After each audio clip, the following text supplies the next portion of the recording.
वैसे आज चांद बड़ा सुंदर लग रहा है नहीं?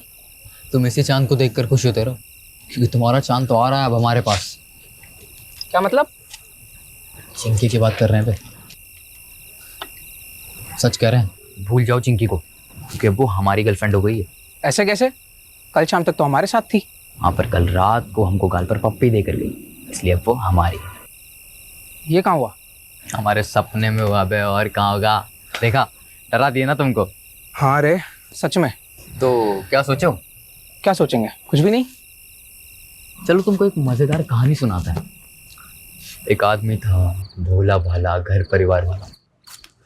एक रात को ऐसा हुआ कि वो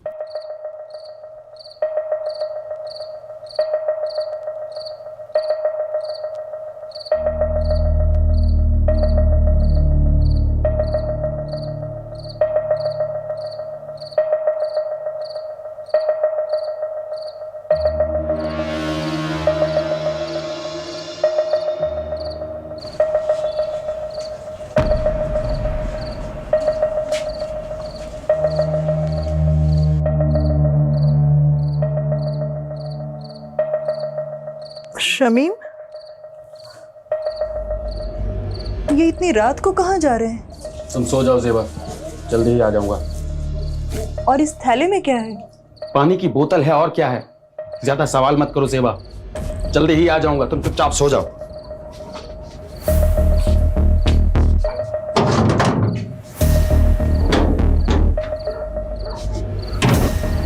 फिर उस आदमी को पता नहीं क्या सूझी कि वो अपनी औकात भूल गया।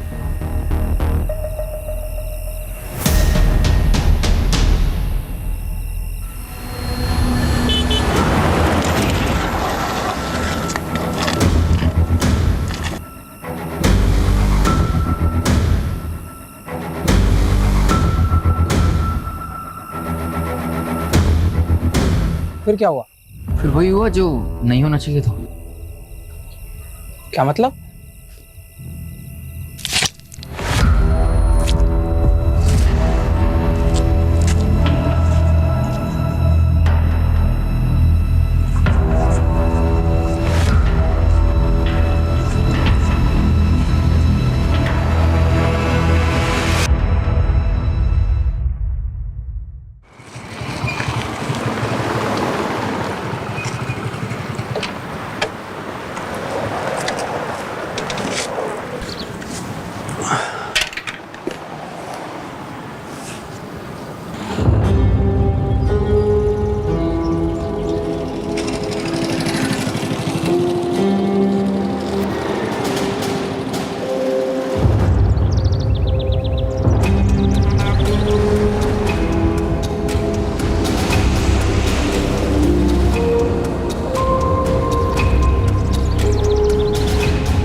माल तो चोखा है, थोड़ी लाली लिपस्टिक करेगी, पटाखा लगेगी। बड़ी भी, मेरे कमीशन का आज ही कुछ हो जाता तो। गुड्डू, जी बड़ी भी। इस कुत्ते का मुंह बंद कर, पैसे ठूस कर।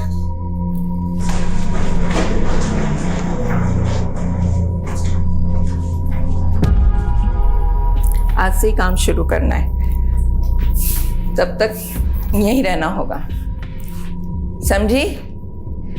मुंह में जबान नहीं है क्या? भूख लगी है? खाना नहीं खाएगी तो रात भर कैसे टिकेगी? मैं खाना भिजवाती हूँ तुम्हारे लिए।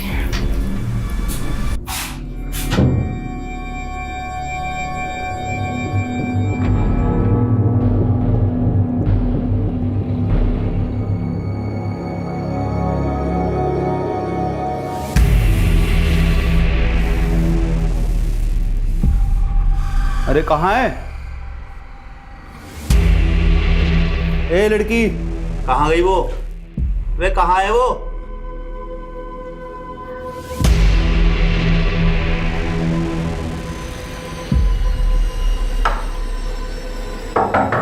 लड़की, ए लड़की, चल बड़ी भी, एकदम चुप। क्या हो गया? चल अंदर चल। कौन है तू? अब तेरा बड़े घर जाने का टाइम आ गया। यादव, शिलादा सेफ है, जल्दी से आ जाओ। अरे मैडम जी, हम तो सोशल वर्कर हैं, गरीब बच्चियों को काम दिलाते हैं। आपको कोई गलत फहमी हुई है। तेरा पूरा काला चिट्ठा है हमारे पास। इन दोनों को लेके जाओ और तब तक तोड़ो जब तक लाठी और हड्डी में से एक टूट ना जाए। चलो लेके जाओ। चल निकल, चल थाने।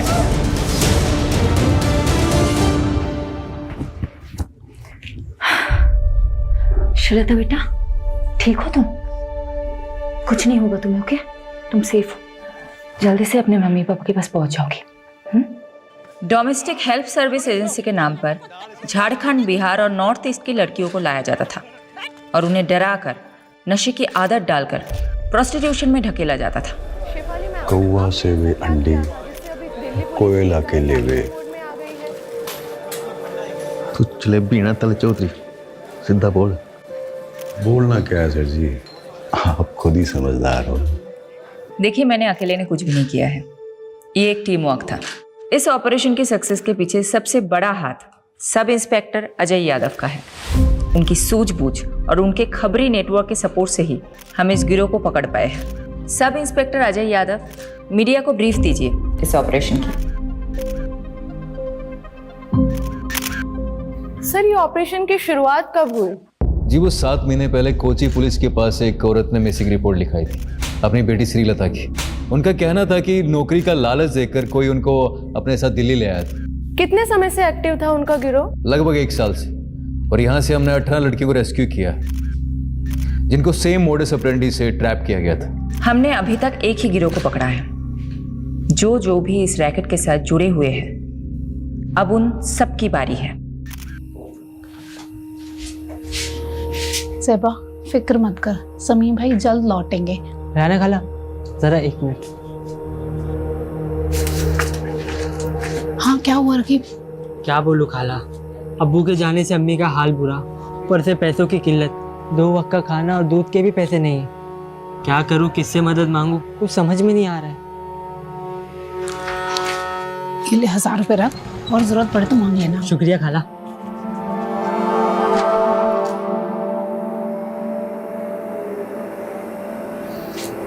अजीज, शमीम का कुछ पता चला क्या? पुलिस ने कहा है कि वो पता लगाएगी शमीम का। वैसे मुझे नहीं लगता वो लोग कुछ करेंगे।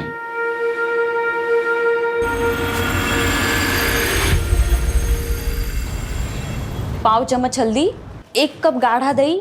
दिखाइए तो क्या क्या लिखा। ये देखो। अरे मैडम, ये क्या लिख दिया आपने? मैंने 1 चम्मच लाल मिर्च और पाव चम्मच हल्दी बोला था, सब उल्टा लिख दिया आपने। अच्छा हुआ तुमने देख लिया, वरना पता नहीं मैं क्या कर रही हूँ। एक्चुअली आज आरुषि की फ्रेंड्स आ रही है स्लीप ओवर के लिए, तो मैंने सोचा कि कुछ अच्छा सा बढ़िया सा पंजाबी डिश बना कर खिलाऊं। आई होप आज मैं आरुषि को कोई शिकायत का मौका ना दूँ। अच्छा, श्रीलता को मेडिकल एग्जामिनेशन के लिए भेजा था, रिपोर्ट्स आई? जी मैडम, कल शाम को ही आ गई थी। रेप तो नहीं हुआ था उसके साथ, बट काफ़ी मात्रा में उसको ड्रग्स दिए गए थे। डॉक्टर ने बोला है कि 2-3 दिन ऑब्जर्वेशन में रखेंगे। चलो मैं रेसिपी ख़त्म करती हूँ। Hello, what?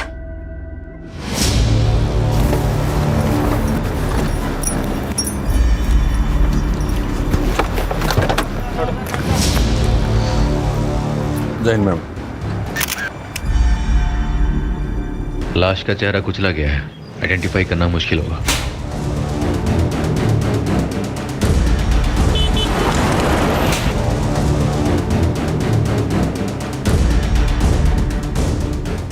Solanki, mobile, wallet, ID card कुछ मिला? नहीं मैडम जी। सोलंकी, पोस्टमार्टम के लिए गाड़ी को बुलाया कि नहीं? हाँ बोला सर। बोल दिया ना? कब तक आ रहे हैं? बस 10 मिनट बाद आ रहा हूँ। फिर चेक कर लेंगे। दी, देखो मैंने लाइट ऑन कर दी, कैसा लग रहा है? वेरी गुड रोहन, जब तू बड़ा होगा तेरे फ्रेंड स्लीप ओवर के लिए आएगा ना, मैं भी चुपचाप लिविंग रूम में चली जाऊंगी। Living room? मैं क्यों जाऊँ लिविंग रूम में? एक ही रात की तो बात है रोहन। मैंने इतनी मेहनत की हमारा रूम साफ करने में, मैं नहीं जाऊंगा कहीं भी। ए चैंप, तू एक काम कर, तू ना मेरे रूम में आ जा। ये लोग गर्ल्स नाइट आउट करेंगे तो हम भी बॉयज नाइट आउट करेंगे। मतलब मम्मी आज फिर से डिच करने वाली है? एक और झूठा प्रॉमिस किया मम्मी ने। जाने देना आरू, ये सोच कि तेरी फ्रेंड कितनी लकी है। अगर तेरी मॉम होती तो वो फिर से नई पंजाबी डिश ट्राई करती और हम लोगों को खिलाती और हमें भी छोटी मोटी तारीफ करनी पड़ती। अभी एक काम करते, तुम लोगों का रूम फिर से सेट करते, ओके? चलो चलो चलो चलो। क्राइम सीन के पास और कुछ नहीं मिला, मर्डर वेपन भी नहीं। मैडम, पोस्टमार्टम रिपोर्ट आ गई। तो विक्टिम की उम्र 45 से 50 के बीच में, और हाँ, उसका खतना भी हुआ था। मतलब मुस्लिम था? और बॉडी पे 10 से ज्यादा घाव थे।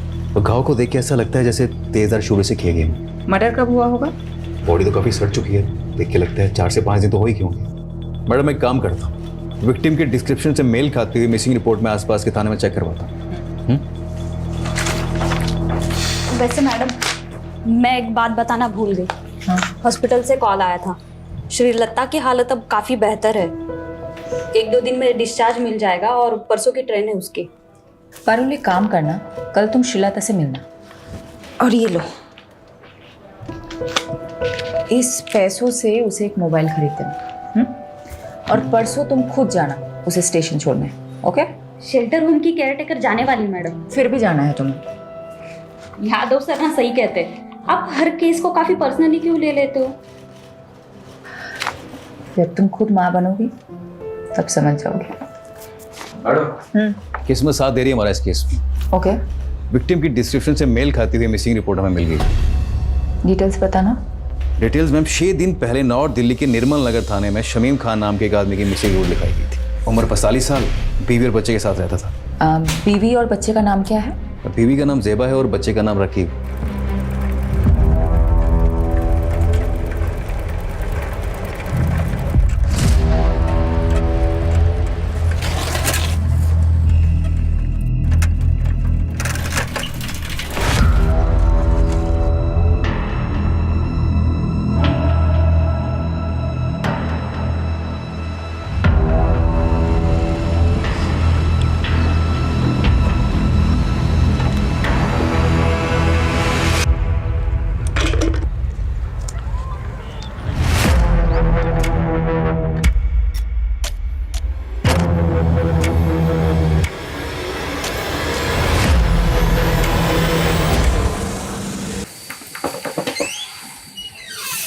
पार्टी सर, आपने बुलाया मुझे?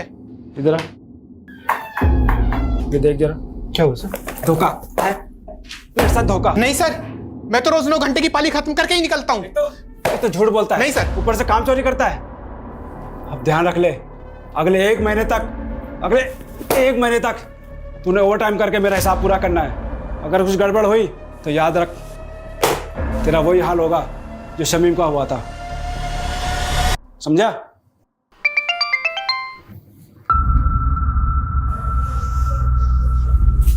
ये क्या है?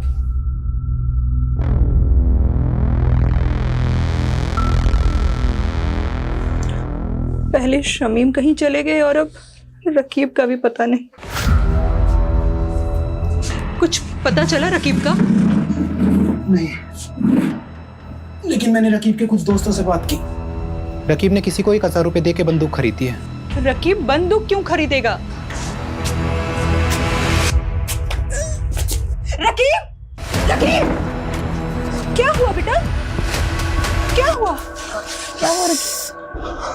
इसको खड़ा करो। क्या हुआ बेटा?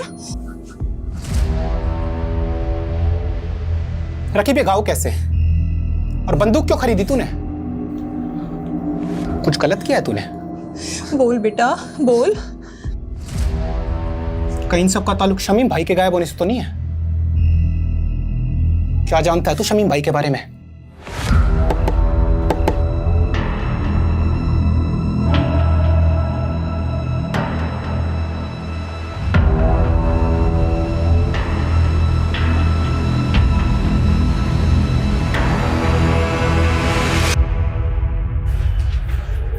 खोलो।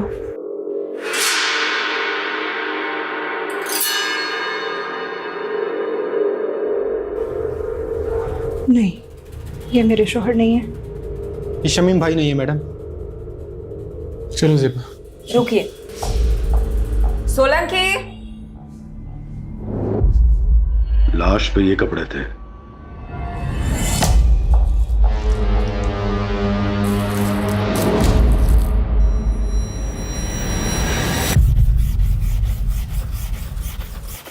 अरे अब्बू, शर्ट को इतना भी मत घिसो कि चीख पड़े। शर्ट चीखेगी नहीं बेटा, चमक उठेगी। ये देख, तेरे बाप के हाथों का कमाल। एक शर्ट पूरे 5 साल चलाता हूँ, समझा? और मेरे इसी बचत के पैसों से तू हर 5 महीने में नई शर्ट खरीद पाता है।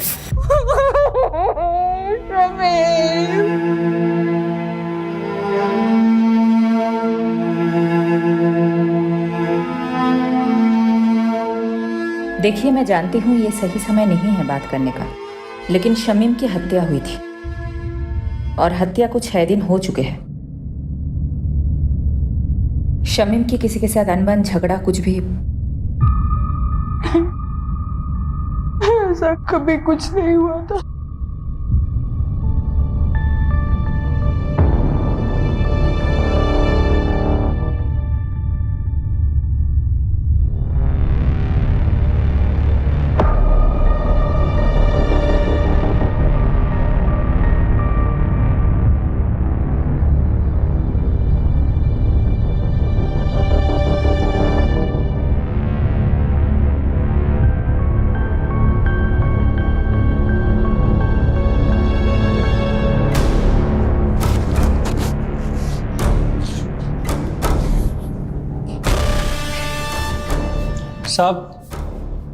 साहब वो बड़े साहब से मिलना था।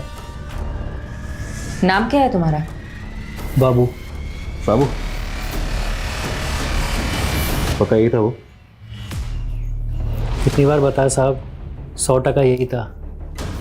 2 आदमियों ने इसे पीछे से पकड़ रखा था और एक आदमी इसको चाकू मार रहा था। मैं डर के मारे सहम गया था, इसलिए इसकी मदद भी नहीं कर पाया। हमारे पास इतने दिन बाद क्यों आए? मैडम जी, दिल्ली में नया हूँ और किसी को जानता भी नहीं, और फिर पुलिस स्टेशन में आने से हर कोई डरता भी तो है। तो फिर बाबू अचानक तेरी अंतरात्मा कैसे जाग गई? हाँ साहब, पेपर में पढ़ा कि इसका कातिल अभी तक नहीं मिला, तो मुझे ख्याल आया कि वो किसी का पति, किसी का भाई होगा शमीम, और उसे इंसाफ तो मिलना चाहिए ना। और मैं मुझे किसी लफड़े में नहीं फंसना। बाबू, मेरी बात अच्छे से सुनो जी। इस शमीम को 3 लोगों ने मारा है। उनका हुलिया पहचान सकते हो? चित्र बनवा सकते हो? शक्ल तो याद है मुझे मैम, रोज रात को सपने में आते हैं तीनों कमीने।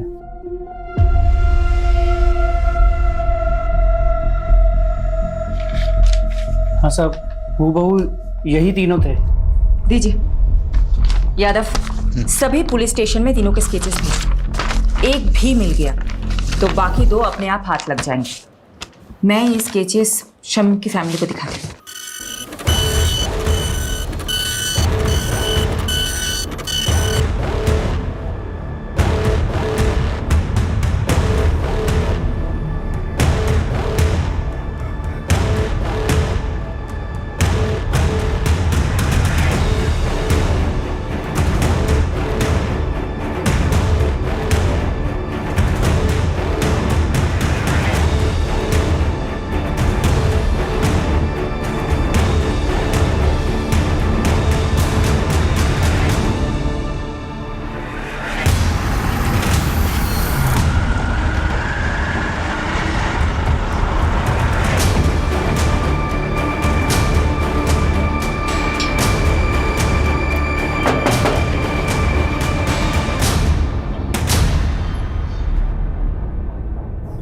सेबा, तुमने हमें बताया था कि शमीम की किसी के साथ दुश्मनी नहीं है, लेकिन हमें एक आई विटनेस मिला है जिसने 3 लोगों को शमीम को मारते हुए देखा था।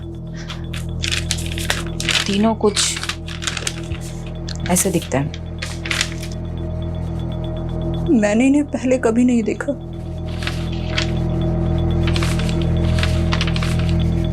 जिस रात शमीम गए थे तभी मुझे अजीब लग रहा था।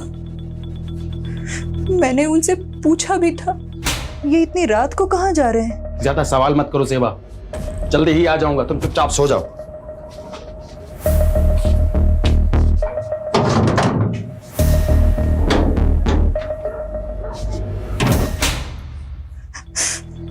बस थैली लिए और चले गए। मैडम, ये बात मिसिंग रिपोर्ट में नहीं थी और ना ही कोई ऐसा बैग मिला क्राइम सीन पे। क्या था उस थैली में? शमीम ने बोला कि पानी की बोतल है। पर हाँ, जिस दिन से वो गए हैं मेरे घर से एक छुरा गायब है। ज़ेबा, तुम्हें कुछ भी याद है हमें बताना, ओके? जी। राकीब, तुम हमें कुछ बताना चाहते हो? ये चोटें कैसे लगी है तुम्हें? वो कल रात मेरे दोस्त करीम से लड़ाई हो गई मेरी। शमीम घर से छुरा लेके निकला था, कहीं ऐसा तो नहीं शिकारी खुद ही किसी का शिकार हो गया? हो सकता है मैडम। वैसे राकीब का घाव देखकर मुझे तो लगा कि वो जरूर कुछ ना कुछ जानता होगा। सख्ती से पूछे क्या? नहीं नहीं, माइनर है, कोई और तरीका आजमाना होगा। यादव कहाँ है? बोल तो रहे थे कि यही आएंगे, पूछती हूँ। काट दिया, कोई और एंगल टटोल रहा होगा। यही तो करता है वो। ये क्या? शमीन खान आपकी फैक्ट्री का वर्कर था। इन तीनों में से किसी एक ने उसको मारा हो सकता है। तो इन तीनों में से आपकी फैक्ट्री का कोई था, आप जानते होंगे? 150 वर्कर है मेरी फैक्ट्री में। सबकी शक्ल ना मुझे याद रहती है ना मुझे याद रखनी है। कहीं ऐसा तो नहीं आपने इन तीनों लोगों को शमीम खान को मारने की सुपारी दी थी? मैंने तो ऐसा भी सुना है कि आप अपने फैक्ट्रीज के वर्कर्स को मारते भी हैं। ए इंस्पेक्टर, ज्यादा मत उड़, तू जानता नहीं मैं कौन हूं। पुलिस वाले को तो हमसे था। बहुत अकड़ ना तेरे में, आज सब निकालता हूं। चल चल।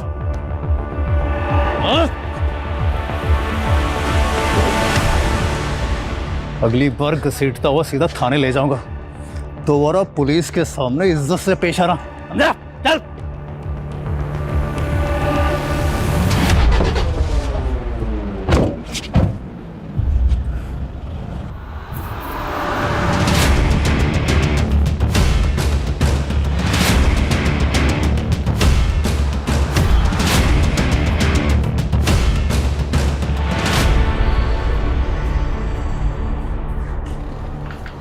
श्रीलता की रात की ट्रेन है ना? जी मैडम, कल रात तक अपने गांव पहुंच जाएगी। यादव सर का फोन है। स्पीकर पे रखें।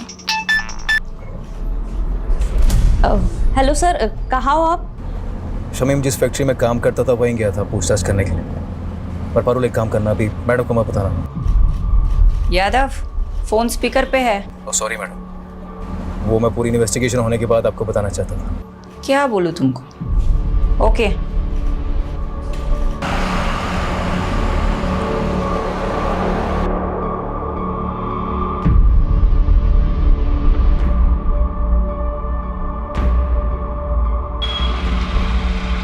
तो देखा क्या?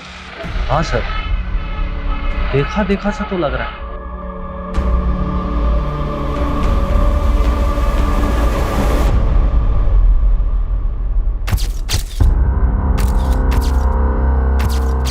Meenakshi, I'm gonna miss you. उम्र 55 की लेकिन दिल बचपन का है तुम्हारा। 2 दिन के लिए तो जा रहे हो, महीनों के लिए नहीं।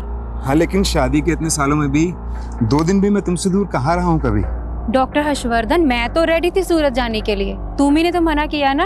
अब 2 दिन के लिए तुम मेडिकल कॉन्फ्रेंस में जाके क्या करती? नेक्स्ट मंथ मॉरिशस में एक मेडिकल सेमिनार है, उसमें चलेंगे ना साथ? ठीक है, चलो बाय।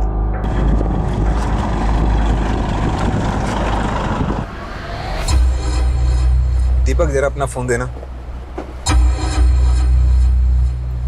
Yes sir. हाँ, मैं बोल रहा हूँ, दीपक के फोन से बात कर रहा हूँ। दरअसल मीनाक्षी ने मेरे फोन में कोई स्पाई सॉफ्टवेयर इंस्टॉल कर दिया है। मैं दीपक को भेजता हूँ तुम्हें पिक करने के लिए। Love you, bye. सर, इसके बारे में मालूम चलते फ़ोन मारता हूँ मैं आपको। पता कर। अच्छा, वो रकीब का बायोडाटा निकाला क्या? हाँ सर, पता किया ना सर। रकीब क्या छोटी सी उम्र में गलत लफड़ों में फंस गया। भीमलाल नाम का एक बैटिंग माफिया है, उसके साथ जोड़ा। भीमलाला कहीं वही तो नहीं जो बेल से छूटने के बाद लॉटरी के धंधे में घुस गया? वही वाला सर। सर हुआ क्या, जब भी शमीम गायब हुआ ना, रफीक को सीधा शक भीमलाला पे गया और वो उससे मिलने चला गया। ए, क्या कर रहा है ये? पागल हो गया?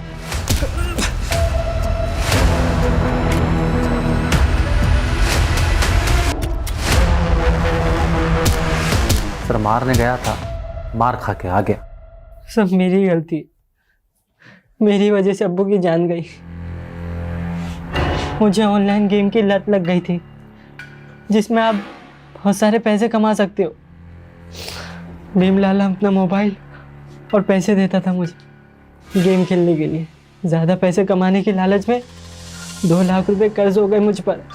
भीमलाला पैसों की वसूली के लिए हमारे पीछे पड़ गया था। उस दौरान अब्बू अजीज अंकल के साथ बिजनेस शुरू करने का प्लान बना रहे थे। अजीज अंकल के दिए हुए 60,000 रुपये मैंने चुरा लिए और भीमलाला को दे दिए। बस बाकी के 1,40,000 कब देगा? वही ब्याज के साथ? दे दूंगा, जल्दी दे दूंगा।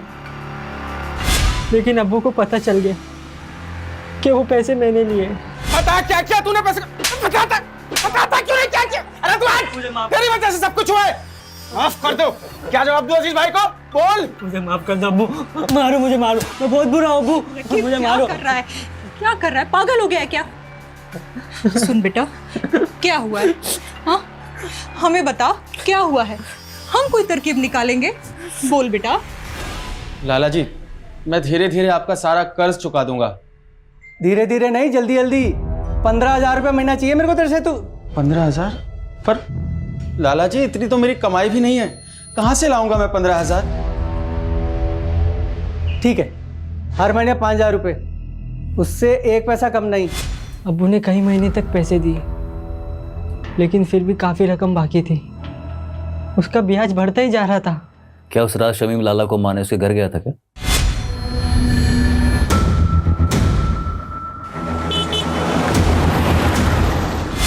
ताकि उसका कर्ज ना चुकाना पड़े? लगता तो ऐसा ही है मुझे, इसलिए मैं लाला से अब्बू की मौत का बदला लेना चाहता था। यादव, यादव, बस करो। कितना मारोगे? मर जाएगा ये। देखो लाला, ये बहुत जिद्दी है, इसलिए तुम्हारे लिए यही अच्छा होगा कि तुम सब सच बता दो, नहीं तो ये तुम्हें मारता ही रहेगा। मैंने नहीं मारा शमीम को। आप खुद ही सोचो, सोने का अंडा देने वाली मुर्गी थी वो, मैं उसे क्यों मारूंगा भला? क्योंकि शमीम तुम्हें मारने आया था, इसलिए तुमने अपने उन 3 साथियों के जरिए उसे मरवा दिया। मैडम, ये देखो। मैं इन तीनों को नहीं जानता। लगता है जैसे इसे मारने का शौक है, तुम्हें मार खाने का शौक है। ठीक है, करते रहो अपने अपने शौक पूरे। चलो चालू हो जाओ। बता, लट दे मेरा, बता, बता। I will call you back. Deepak. जी मैम। साहब को छोड़ा है एयरपोर्ट? जी मैम, छोड़िए। रास्ते में कहीं रुके थे? नहीं तो मैडम, घर से सीधा क्लिनिक और फिर क्लिनिक से शाम को एयरपोर्ट। तो गाड़ी रोहिणी में क्या कर रही थी दोपहर को? कार का जीपीएस मेरे फोन से कनेक्टेड है। झूठ मत बोलना। क्या साहब की माशूका रोहिणी में रहती है? ये सब आप मुझसे मत पूछिए, मैं आपको इस बारे में कुछ नहीं बता सकता, प्लीज। दीपक, दीपक।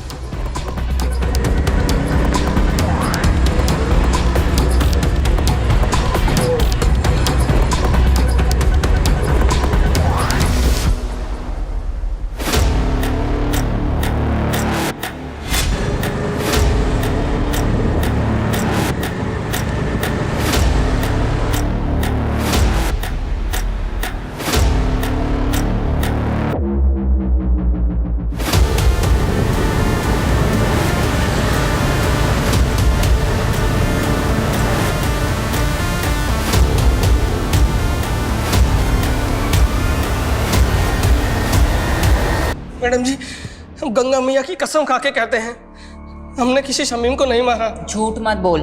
हमारे पास चश्मदीद गवाह है जिसने तुझे शमीम का मर्डर करते हुए देखा है, और तेरे साथ ये दोनों थे। कौन है ये दोनों? मैं नहीं जानता मैडम, और जब हमने खून ही नहीं किया है तो देखा किसने? सपने में। गुनाह कबूल करने में जितना टाइम लगाएगा ना, तेरे लिए मुश्किल उतनी ही बढ़ती जाएगी। मैडम जी, हम रिक्शा चलाकर गुजारा करते हैं और हमने आज तक कोई गलत काम नहीं किया है, और आप तो हम पे सीधा मर्डर का आरोप लगा रहे हैं। मैडम,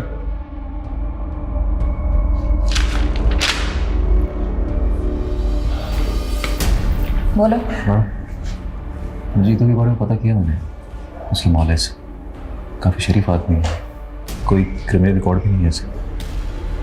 हो सकता है ये मर्डर से डेब्यू किया हो। इसे थोड़ी अपनी वाली ट्रीटमेंट दो, शायद सच उगल दे। तो मैं पारुल को बोलती हूँ, शहर के सारे पुलिस स्टेशन में पता करे जीतू का कोई क्रिमिनल रिकॉर्ड है या नहीं।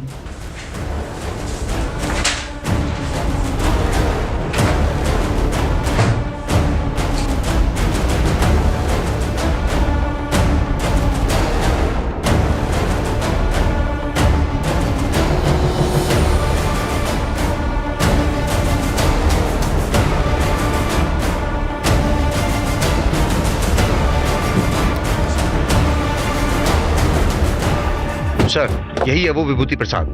अरे कुछ नहीं किया तूने, वैसे घुमाने लेके जा रहे हैं। मैंने क्या किया साहब? लेके डाल इसको। मुझे कहाँ लेके जा रहे हो? लेके चल इसको। जैसी करनी वैसी भरनी।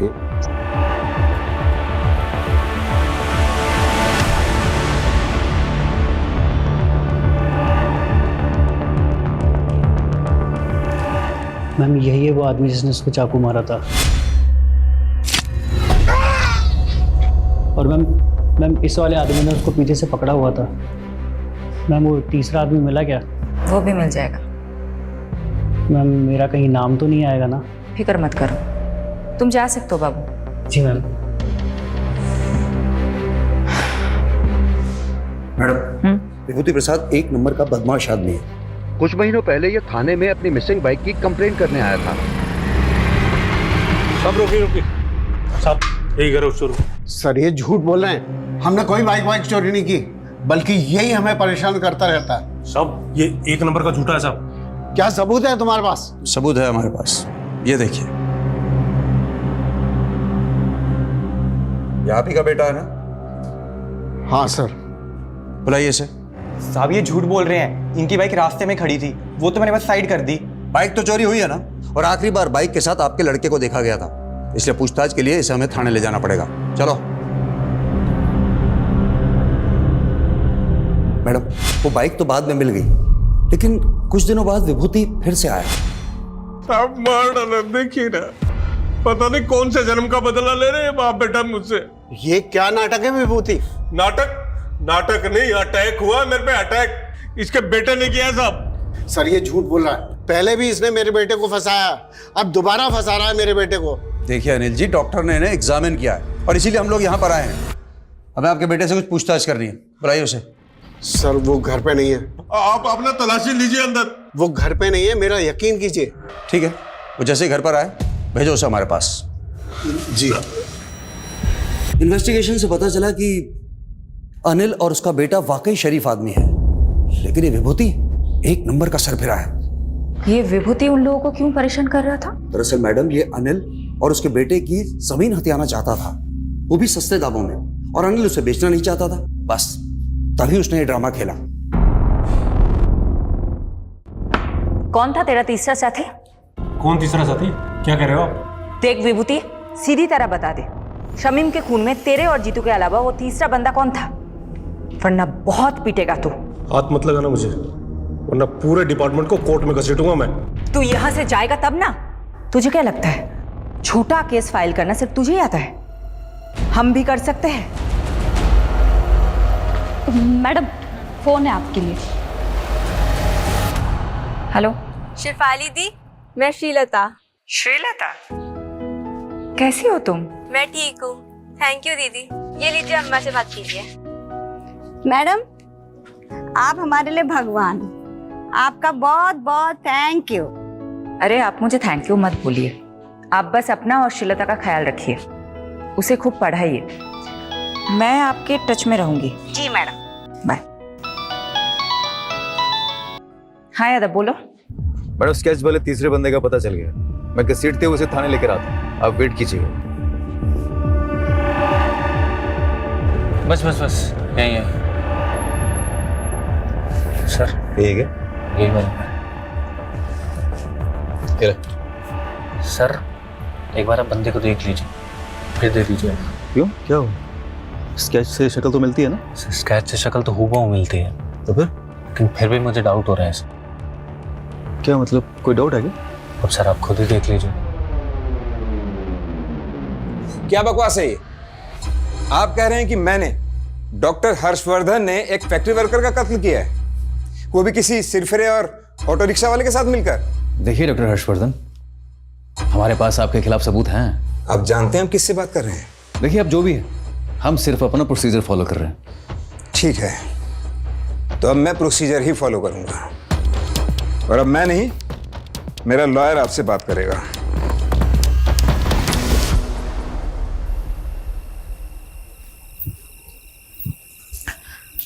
ये लो। हाँ हाँ, सब हंस रहे हैं मुझ पर, तुम भी हंस लो। सॉरी शिफाली, लेकिन ये तुम्हारा यादव है ना, जोश में होश को बैठता है। गलती सबसे होती है, इट्स ओके। ये गलती नहीं, ब्लंडर था। सीमोन किसी आई विटनेस ने बोल दिया और तुम लोग शहर के नामी डॉक्टर हर्षवर्धन को अरेस्ट करने के लिए निकल पड़े। क्या फायदा हुआ? 5 मिनट में उसका वकील उसकी बेल करा के चला गया। तुम वकील लोग ना कभी पुलिस की प्रॉब्लम नहीं समझोगे। तुम लोगों को मजा आता है कानून के लूप होल्स को निकाल के मुजरिम को बचाने में। तो अब तुमने ये डिसाइड कर लिया कि डॉक्टर हर्षवर्धन मुजरिम है? नहीं, मैं एक जेनरिक बात कर रही थी। देखो, डॉक्टर हर्षवर्धन को हमने पूछताछ के लिए बुलाया, उसका एक बेस था, एक आई विटनेस है जिसने सस्पेक्ट का स्केच बनवाया है। वो हुलिया बिल्कुल मैच करता है डॉक्टर हर्षवर्धन से। इस ब्लाइंड केस में ये एक ही तो स्ट्रॉन्ग पॉइंट है हमारे पास। एक सेकंड, अब मुझे समझ में आ रहा है, अब मुझे एक्चुअल में समझ में आ रहा है क्यों हम गोल गोल घूम रहे थे इस केस में। Thank you for your help. Sorry madam, मेरी वजह से आपको कमिश्नर सर से बात सुननी पड़ी। यादव, ये सब कुछ छोड़ो। पारुल, मुझे इतना बताओ, विभूति प्रसाद, ऑटो ड्राइवर जीतू और डॉक्टर हर्षवर्धन, इन तीनों के कॉल रिकॉर्ड्स चेक किए? जी मैडम, शक करने वाली कोई बात नहीं मिली। इन तीनों के बीच में कोई कम्युनिकेशन? पिछले 1 साल के कॉल रिकॉर्ड्स में तो इन लोगों की आपस में कोई बात नहीं, और ना ही इन तीनों में से किसी का फोन लोकेशन क्राइम सीन के पास मिला। नाउ थिंक, तीनों अलग अलग एरिया के लोग हैं। इन तीनों का आपस में या शमीम के साथ दूर दूर तक कोई कनेक्शन नहीं मिला। इन तीनों को शमीम से जोड़ने वाला एक ही इंसान है, बाबू। और एक खास बात, ये आई विटनेस बाबू खुद चलकर हमारे पास आया था, राइट?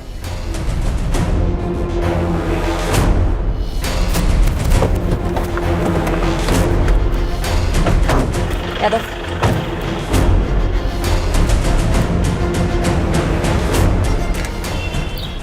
आसपास पता करो बाबू कहाँ है।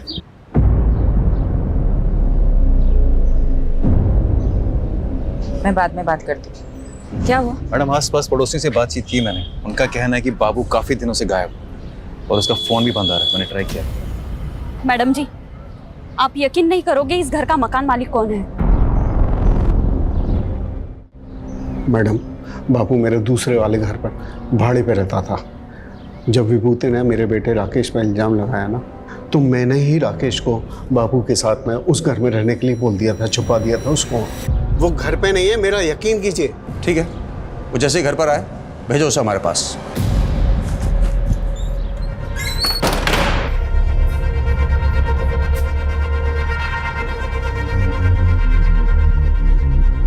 हाँ राकेश, तुम जहाँ हो वहीं रहना, तुम अभी घर मत आना।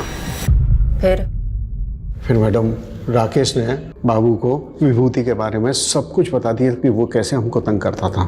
बाबू ने हमको कहा कि वो हमारी मदद करेगा। और बाबू ने झूठी गवाही दी ताकि विभूति पर खून का इल्जाम लग जाए और आप उसे सबक सिखा सके, राइट? जी हाँ मैडम, लेकिन मैडम आप नहीं जानती कि विभूति ने हमको किस कदर तंग करके रखा हुआ था। अच्छा ये बात बताओ, बाबू ने फोकट में मदद की तुम्हारी? जी मैडम।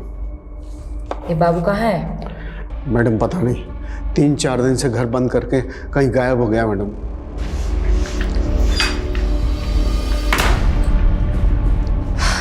मैडम बाबू के खिलाफ लुकआउट नोटिस जारी कर दिया है। एक बात मेरी समझ में नहीं आ रही, ये बाबू अनिल की मदद करने के लिए मर्डर केस में झूठा बयान देने जितना बड़ा रिस्क क्यों लेगा? मैडम हो सकता है बाबू शमीम के मर्डर में इन्वॉल्व हो और खुद गवाही देकर अपने शक की पॉसिबिलिटी खत्म करना चाहता हो। पॉसिबिलिटी है। तो बाबू और शमीम का क्या कनेक्शन है? ढूंढते हैं, कुछ तो निकलेगा। मैडम जी, बाबू के पुराने रिकॉर्ड्स चेक कर रही थी। आज से ठीक 5 महीने पहले तक वो फरीदपुर सिकंदराबाद में रहता था।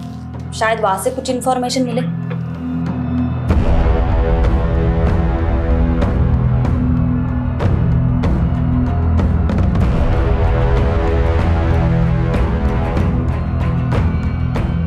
मैडम बाबू और बिलाल इसी गांव का रहने वाला था। 16 साल की उम्र में उसने अपने दोस्त की हत्या की थी।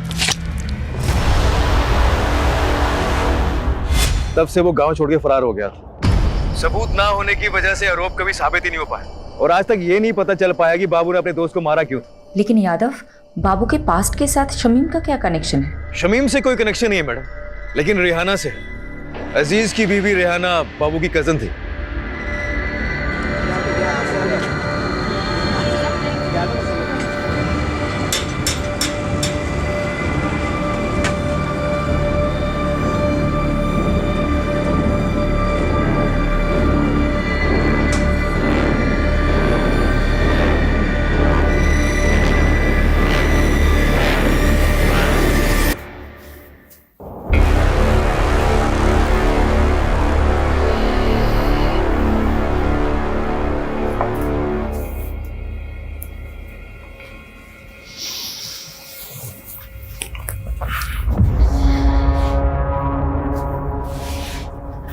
बस ज़ेबा, कब तक ऐसे चलेगा? मैं तुम्हें अपना बनाना चाहता हूँ, तुमसे निकाह करना चाहता हूँ। अजीज, हमारे बीच जो कुछ भी हुआ वो गलत था, जिसकी सजा भुगत रही हूं मैं। शमीम की रूह को मैं और तकलीफ नहीं देना चाहती। ऐसा मत कहो ज़ेबा, मैंने सब कुछ तुम्हारे लिए किया है।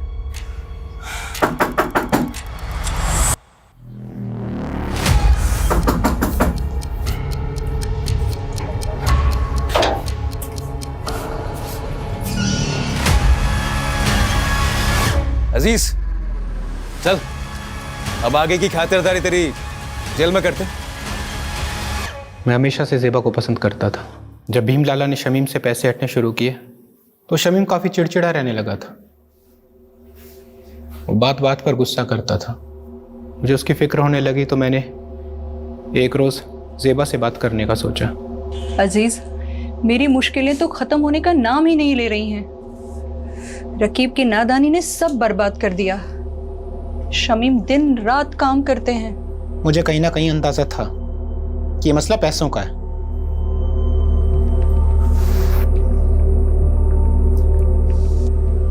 ये रखो, रखो इसको। और हाँ, ना ये कर्ज है ना एहसान। हम धीरे धीरे नजदीक आ रहे थे। ज़ेबा भी मुझे पसंद करने लगी थी। लेकिन एक दिन शमीम को सब पता चल गया। ज़ेबा, ज़ेबा, दरवाजा खोल, दरवाजा खोल ज़ेबा। अजीज, शमीम, मुझे माफ कर दीजिए, मैं आपके हाथ जोड़ती हूँ। गलती हो गई शमीम, माफ कर दीजिए, हमसे बहुत बड़ी गलती हो गई, माफ कर दीजिए शमीम। उस दिन के बाद से सब खत्म हो गया था। ज़ेबा ने मुझसे मिलना छोड़ दिया था, लेकिन मेरे जहन में दिन रात सोते जागते सिर्फ ज़ेबा का ही ख्याल था। तो ज़ेबा को पाने के लिए शमीम को रास्ते से हटाने का प्लान बनाया तुमने? हाँ, बाबू मेरी बीवी रेहाना के गांव का रहने वाला था। गांव में उस पर एक हाफ मर्डर का केस भी चल रहा था। मैंने उससे मदद मांगी। वो 2 लाख रुपए के बदले शमीम का काम तमाम करने को तैयार हो गया। रेहाना जानती थी इसके बारे में? नहीं, सारा प्लान मेरा और बाबू का था। प्लान के मुताबिक मैं एक दिन शमीम से मिलने गया।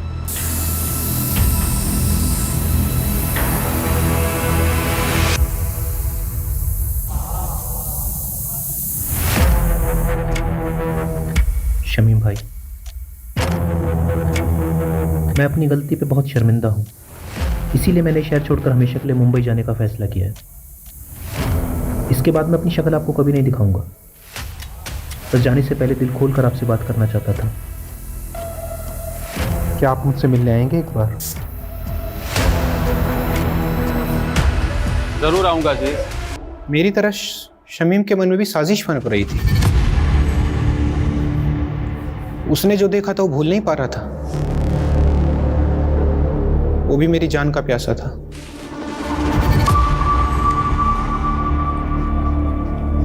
अरे शमीम भाई, बहुत बहुत शुक्रिया आप आए, सच बहुत खुशी हुई।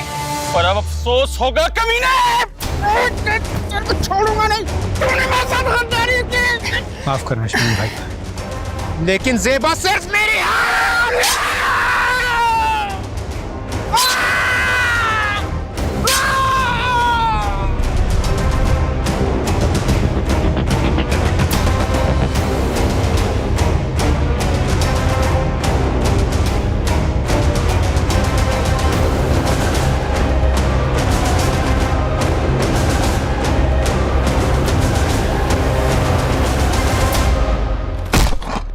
हम जानते थे कि एक न एक दिन आप हम तक जरूर पहुंचोगे, इसीलिए बाबू ने आई विटनेस बनने का प्लान बनाया ताकि आपको भटका सकें। बाबू ने विभूति प्रसाद, जीतू और डॉक्टर हर्षवर्धन का नाम क्यों लिया था? ऐसा कुछ सोचा नहीं था। बाबू के दिमाग में जो हुलिया आया वो बयां करता चला गया। इरादा सिर्फ आपको भटकाने का था।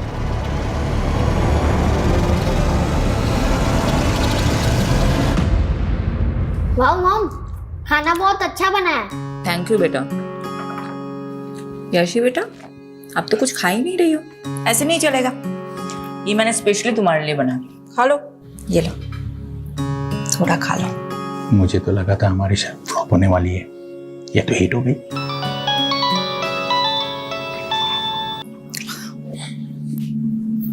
हाँ यादव, बोलो। मैडम, बाबू पकड़ा गया, माओ में जाकर छिपा था। उसने बताया जीतू और डॉक्टर हर्षवर्धन का नाम क्यों लिया था? बदला लेने के लिए। बड़ी अजीब कहानी है मैडम। बाबू जब पहली बार शहर आया था तो उसने जीतू का रिक्शा लिया था और सिर्फ 15 रुपए के लिए दोनों में बहस हो गई थी। क्या 15 रुपए के लिए बाबू ने जीतू को मर्डर केस में फंसाया? जी मैडम, और डॉक्टर हर्षवर्धन के क्लिनिक में बाबू ने उसकी नर्स को छेड़ दिया था, जिसलिए डॉक्टर हर्षवर्धन ने उसको बहुत जलील किया था सबके सामने, और उसका बदला लेने के लिए उसने डॉक्टर हर्षवर्धन को बलि का बकरा बना दिया इस मर्डर केस में। लोग कितनी छोटी बात गांठ बात लेते हैं। चलो अच्छा है, ये केस तो सॉल्व हुआ। अब मैं चैन से अपनी फैमिली के साथ खाना खा सकती हूँ। अरे बिल्कुल madam. Good job Yadav. Thank you madam. Bye.